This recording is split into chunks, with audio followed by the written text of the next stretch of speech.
Hello, sports fans! Welcome to the broadcast booth. I'm Jason Aaron Goldberg, and this is Card Collecting Shenanigans. While you're here, hope you'll subscribe. It's July 19th, 2024, and today we are looking at cards, doing my recap of all the pickups from the Front Row Card Show over the weekend. I am told nothing important or historic happened over the weekend, so just a great time to look at some cards, right? I've sort of broken them up into the piles of the booths I hit, but I know that there's been some crossover here, and so I'm just going to kind of go through. We've got modern, we got vintage, we got a slab here that I'm saving for the very end that is super duper special. We got some gifts. We got things I picked up for myself, for other people, and maybe for future giveaways. Just a lot of fun stuff to look at. So we're not ripping today. We're not going to do any go down on the field action. Shouldn't need any highlights because we just got a lot of nice fun cards here to get to. Let's start with a little bit of gift action from good buddy Abel in Vegas. We always like to swap cards when we can, and he hooked me up with a bunch of Yankee cards, and these are just a couple of my favorites, stuff that I definitely did not have, and so we will show these off to start. Get our focus nice and tight. Nice Don Mattingly throwback here on the road. Little road grays. Cool Garrett Cole aces. He ripped a couple boxes of this, and so I'm very thankful he hooked me up with a little Bowman Sterling Martian action. Look at that beauty right there. Topps black gold. And another Donnie baseball I did not have. Love this card because it's in the pinstripes. It's from the year Mickey Mantle passed away. Just a nice one right there for the binder. We've got another pile over here of Donnie baseball. We'll get to that in a minute. I was inspired by Three Good Nerds, and so he's working on the ultimate Donnie baseball collection. So I just was kind of picking up Donnie baseball cards when I would come across them. I'm going to check my crop, see if I have them, if I don't have them. If I have doubles, I can hook them up a little bit. However, this guy right here, I did pick up for him, so you'll have to let me know, fellow Jag, if this is something you need for the collection. Let's take a look at all of these. I actually got a few. They got a dozen of these of different players. Good price. These are the 85, the big 85s, and basically going for about $1 a card. So really, really cool here. I got a few doubles that I'll send to maybe a few people, then maybe a giveaway. I really don't know, but I couldn't really pass them up. If this is good wonky fun right here, the oversized cards. A mustacheless Don Mattingly. Nice Ricky Henderson here. These are also in pretty good condition, considering they are from 1985. Mostly all Hall of Famers. So picked up Ryan Sandberg here, one for Like a Hawk, if he needs one and would like one. And they got another one here, either to keep or maybe give away or something like that. I don't know if there's any Rhino fans out there that see this and go, man, I really need that for my collection. So if you are such a collector, please do leave it in the comments. Reach out to me. Let me know. I'm sure we can hook you up for your PC. Look at the classic pullover Cubby uniform. Shout out to MacWack Stacks because I told him I had a little something special for him for Mount Stashmore and for his Tigers. Look at that Kirk Gibson beauty right there. Another mustachioed man, Mike Schmidt. And we close it out. One of the GOATs, Tony Gwynn. Remember the flip-ups? How come nobody's rocking the flip-ups anymore? I'd love to see some flip-ups. Let's get Donnie Baseball back on top and just set him back here. Kind of in the dugout. Next to Wemby. So we'll talk about Wemby here in a second. This is a pretty random pile. Everyone knows I love 2017 Ginter. There's some hot box right here. I believe I might have a few of these, the Jackie Robinson and the Hank Aaron. If I do, maybe on a historic day. Like I said, I'm going to try to do more of these shorts where you have the opportunity to take my cards. And so these could potentially be the kind of cards I might do a short and try to give away for you fab subs out there. Pick this one up for Paul Ray, a little giant 52 Bowman, sorry. Al Dark. Just a cool card, right? Grab this one for Francisco Fantastic. Not sure if I've picked this up for him in the past or not, but hey, Upper Deck Black Diamond, pretty cool card. Got this one. Now, I don't know if Scott at Reindeer needs this. I'm sure he doesn't. I actually grabbed it kind of for myself because this is a little bit of a side PC card for me. Because we got the Yankee Stadium facade in the background of a non-Yankee player. Plus his last name is Lowenstein. And he's rocking some sweet sideburns right there. I believe that is also the facade in the background. So I grabbed 2 of these because I just think they're fun. I do have the worn spawn of this, so I'll probably send one to somebody. I have many Red Sox fans, and so this is the the mini full puzzle. I just think they're kind of cool, and they were like $1, so I grabbed them. All Jewish team stud Zach Geloff, 89 silver pack. Thought that was a pretty sweet one for the PC. So Francisco Fantastic, as we get closer to my birthday, if you recall, he sent a big box of goodies, so we're going to get into that. And we always love swapping cards, but he had a goal right now where, aside from White Sox cards, particularly Frank Thomas, he's working on collecting Roberto Clemente Chrome cards, and he doesn't have very many. So I was able to find this card for him. It was really one of the only, or truly the only Chrome Clemente, modern Chrome Clemente card I came across for him. So if you're a collector out there and you have Roberto Clemente Chrome cards and you want to share, because sharing is caring, send it my way and I'll send it to Francisco. That would be awesome. We got 2 sweet silver pack cards right here. Back when Big Hurt, remember when we had the Big Hurt sneakers? I had those. Pretty cool. Nice Austin Wells 89 silver pack rookie card. Awesome Jackie Robinson card. Had not seen this card before. Just a beautiful, beautiful Jackie Robinson. And another one for Like a Hawk here. The Hawk in his Expos uni. Really, really pretty card. I got to admit, these 89s look really, really great in the silver pack. So this was that same dealer that I got these other ones with the stickers on top. I don't really pull Wemby. And so he hooked me up with this one for $5. It's a Yankee PC card, that first pitch. But one thing I discovered, there were, plenty of Wemby Prism PSA cards there. And I think, we've jumped the shark, collectors. I did the QR code on the back of the PSA card, and there were something like over 30,000 Wemby Prism rookie cards that had been slabbed.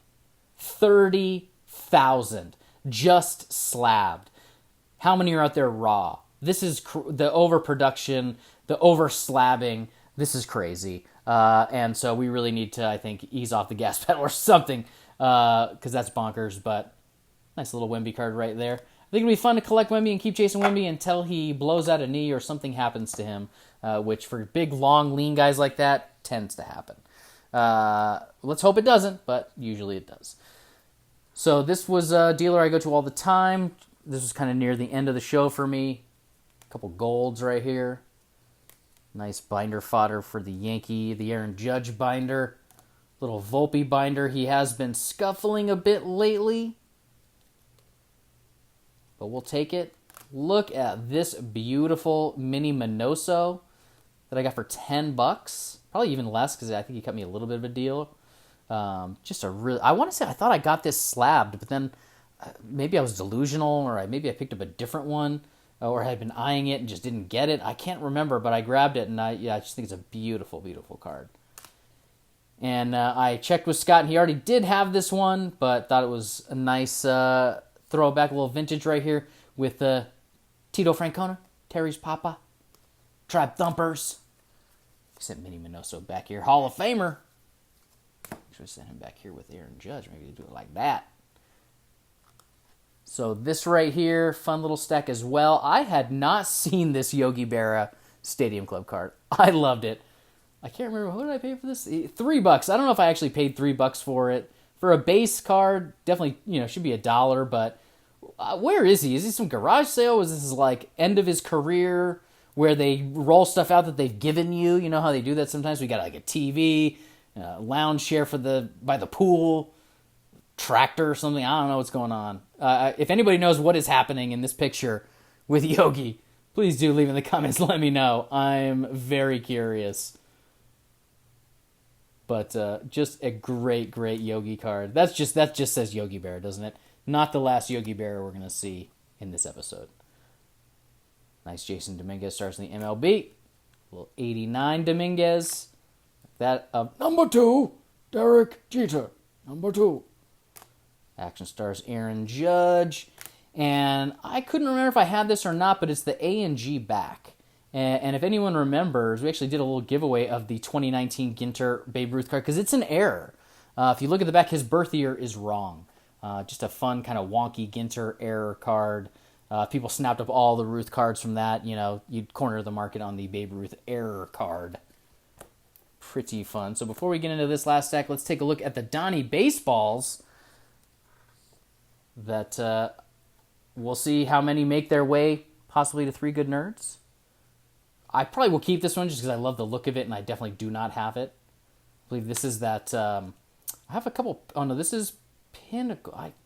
I thought I picked up a couple packs of this because I remember the UCB.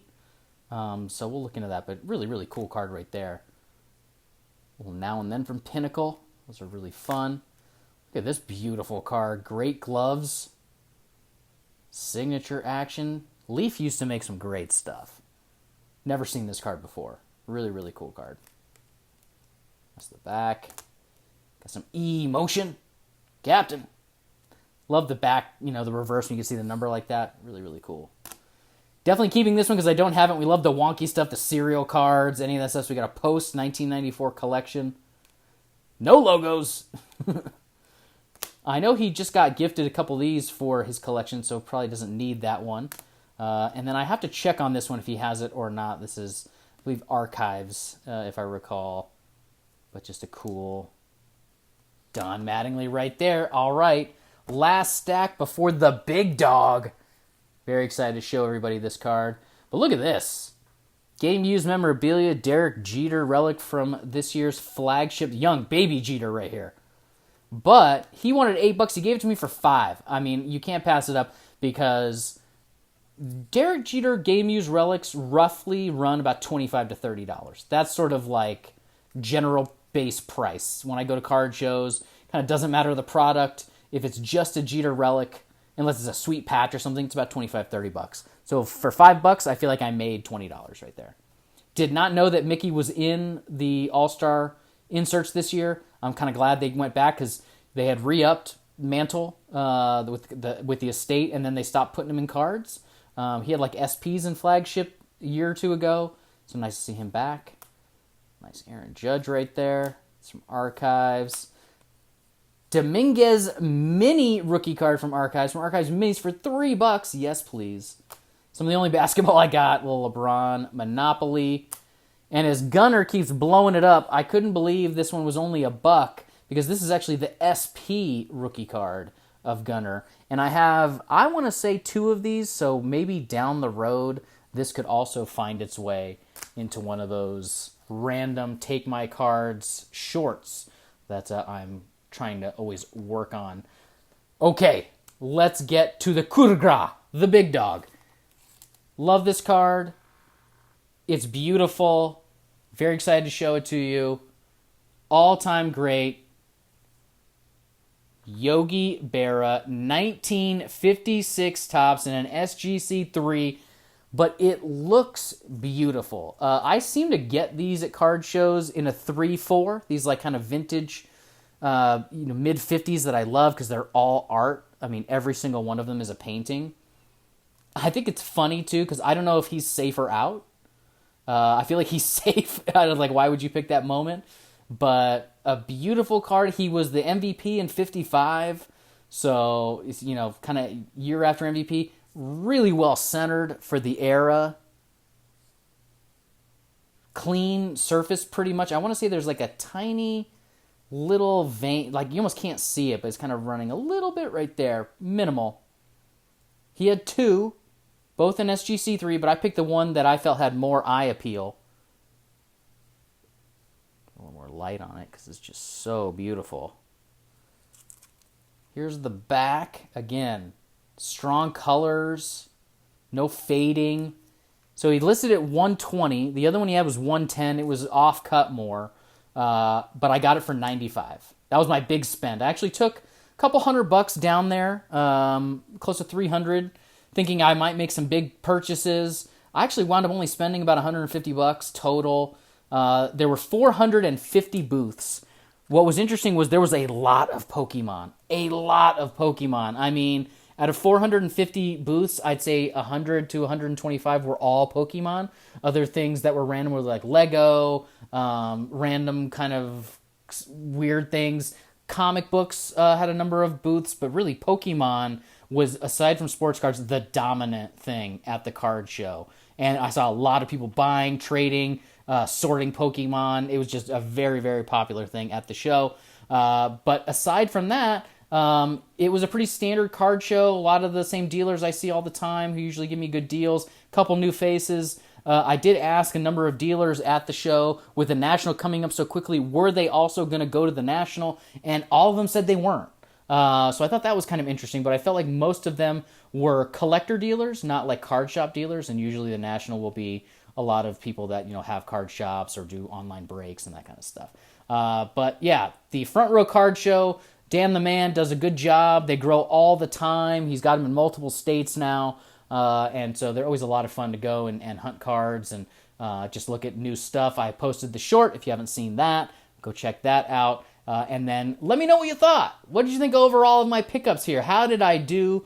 Did you have any favorites? Please do let me know in the comments. Always looking forward to reading your comments. Slam that like button. Make sure you're subscribed. Tell all your friends. And I'll see you next time in the broadcast booth.